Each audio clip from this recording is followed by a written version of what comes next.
또 국제 유가가 많이 올라가고 있습니다.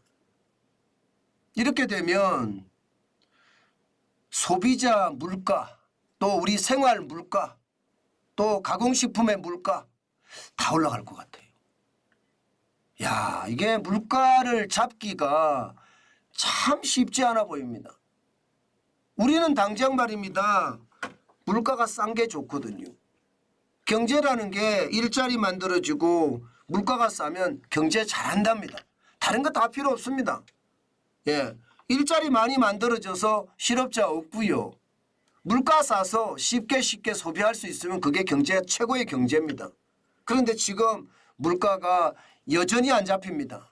돈을 워낙 많이 뿌려놨기 때문에 저는 유동성이 물가를 계속 자극한다고 보는 겁니다. 뭐 문재인 정부 때만 하더라도 415조나 풀었으니까 600조의 나라 빚이 말입니다.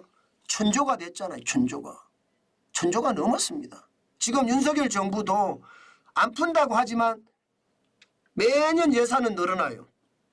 매년 예산은 늘어난 만큼 또 돈을 푸는 거예요. 그죠?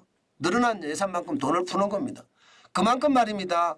크지는 않지만 계속 돈이 풀리니까 물가에 대한 충격이 있잖아요. 그런데 우리는 에너지 가격이 상승할 때마다 고난을 겪거든요. 오일쇼크 때도 우리는 고난이었습니다. 예, 코로나19 때도 유가가 많이 올라가니까 순간적으로는 괜찮았지만 결국 공급망이 무너지면서 유가 때문에 난리가 났었습니다. 그런데 지금 다시 유가 봐라 이렇게 생각이 듭니다. 지금 WTI 서부 텍사스산 중진유를 말합니다. 3월 19일 현재 82.71달러까지 올라갔습니다. 지난 2월 1일에 72.28달러였거든요.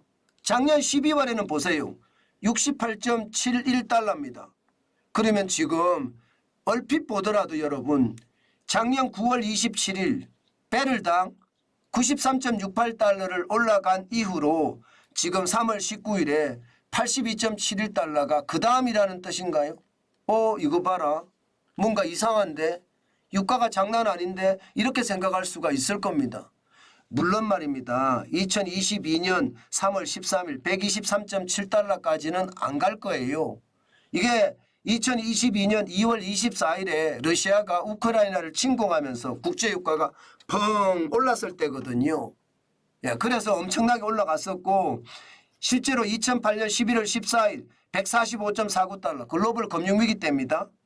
예, 9월 15일 날 터졌는데 두 달 후에 실제 유가가 145.49달러까지 올라갔는데 이렇게까지도 안 올라갈 겁니다.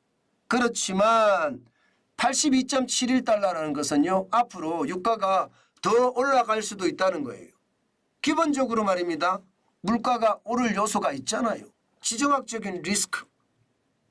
러시아가 우크라이나 침공을 점점 더 강화해 가고 있죠. 여기다가 중동의 불안 정세는 점점 커지죠. 이게 가라앉은 게 아닙니다. 이스라엘과 하마스의 전쟁이 뭐 조금 가라앉은 듯 보이지만 전체적으로는요. 중동에는 시한폭탄이라는 게 숨어 있습니다. 여기에다가 사우디아라비아 같은 경우는요. 이게 이제 중국과 유대관계를 더 강화하고 미국과는 거리를 두는 모양새거든요. 이런 것도 말입니다. 언제 어느 때 블랙스완 우리가 예기치 못한 어떤 위기가 올 가능성 굉장히 높습니다. 여기에다가 지정학적인 위기에다가 여기에다 또 있잖아요. 또 있습니다. 뭐가 있느냐? 지금 중국의 상황이 어떤지 이게 굉장히 중요합니다. 중국의 상황이. 중국은요. 분명히 산업 생산 증가율은 1월 2월에 7%까지 증가했다고 했습니다. 좋아졌다는 이야기잖아요. 예, 산업 생산이 좋아졌다. 그러면 여러분 공장에 기계가 많이 돌아간다는 이야기잖아요. 공장에 기계가 많이 돌아가면 어떤 일이 벌어질까요? 공장에 기계가 많이 돌아가면 돌아갈수록 이게 에너지원의 필요가 더 커집니다. 다시 말해서 중국 입장에서는 사우디아라비아에서 러시아에서 원유를 계속 수입해 와야 된다는 뜻이에요. 돌아가니까. 이게 여러분 7%라는 숫자가 거짓 숫자일 수도 있습니다. 그러나 추세는 거짓말 아니라고 제가 말씀을 드렸죠. 추세는 절대 거짓말이 아닐 겁니다. 지금 보시면 2023년 1월에서 2월 2.4%에서부터 계속 산업 생산이 조금씩 올라갔습니다. 그러다가 2024년 1월에서 2월 사이가 7%가 된 거예요. 그러니까 산업 생산이 늘어난다는 뜻이잖아요. 그러면 국제 유가는 더 올라갈 수 있다는 뜻인가요? 실제입니다. 국제 유가는 더 올라갈 가능성 굉장히 많은 거예요. 그러니까 연초 대비해 보면 국제 유가 폭등이에요. 사실상은요. 왜냐고요? WTI 미국의 서부 텍사스산 중진유는 14.2% 올라갔습니다. 배럴당 1월 1일에 72.97달러가 82.16달러까지 올라갔으니까요. 두바이유도 11.2%가 올라갔고요. 북해산 브렌트유는 더 올라갔습니다. 15.2%. 많이 올라갔죠. 1월 1일에 75.89달러가 지금은 87.39달러가 됐으니까요. 야, 국제유가가 이렇게 올라가니까 지금 시장은요 굉장히 불안해합니다. 이게 유가가 올라가면 물가가 또 한 번 자극이 되거든요. 자극이 될 수밖에 없거든요. 여기다가 말입니다.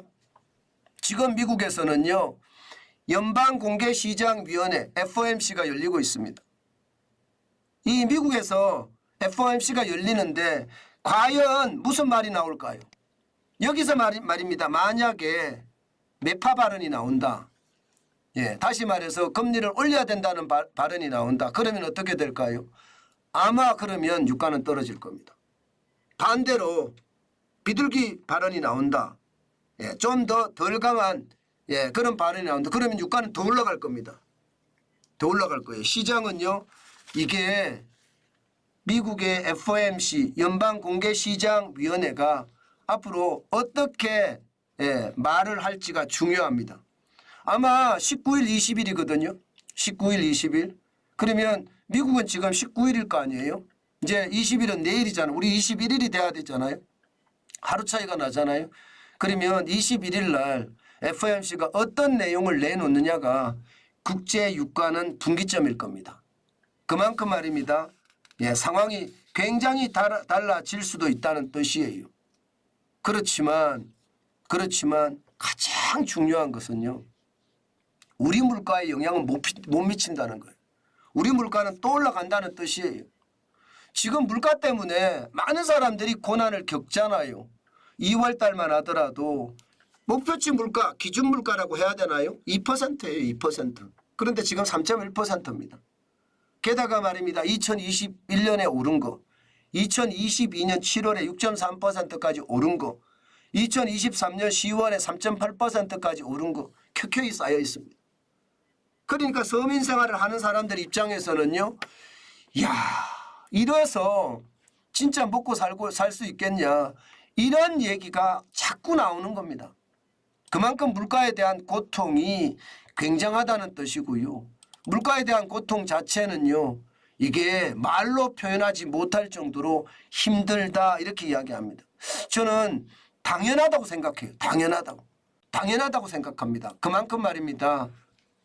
그만큼 물가에 대한 고통은 길어진다. 저는 그렇게 여러분에게 말씀드리고 싶고요.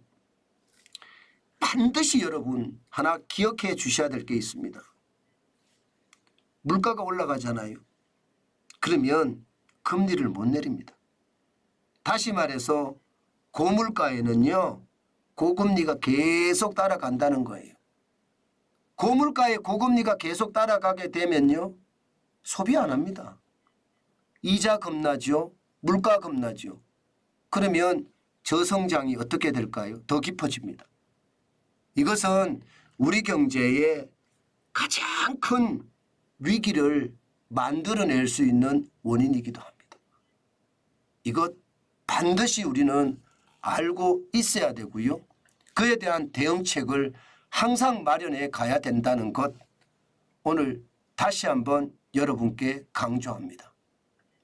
고물가, 고금리는 앞으로도 계속된다. 그것 말입니다.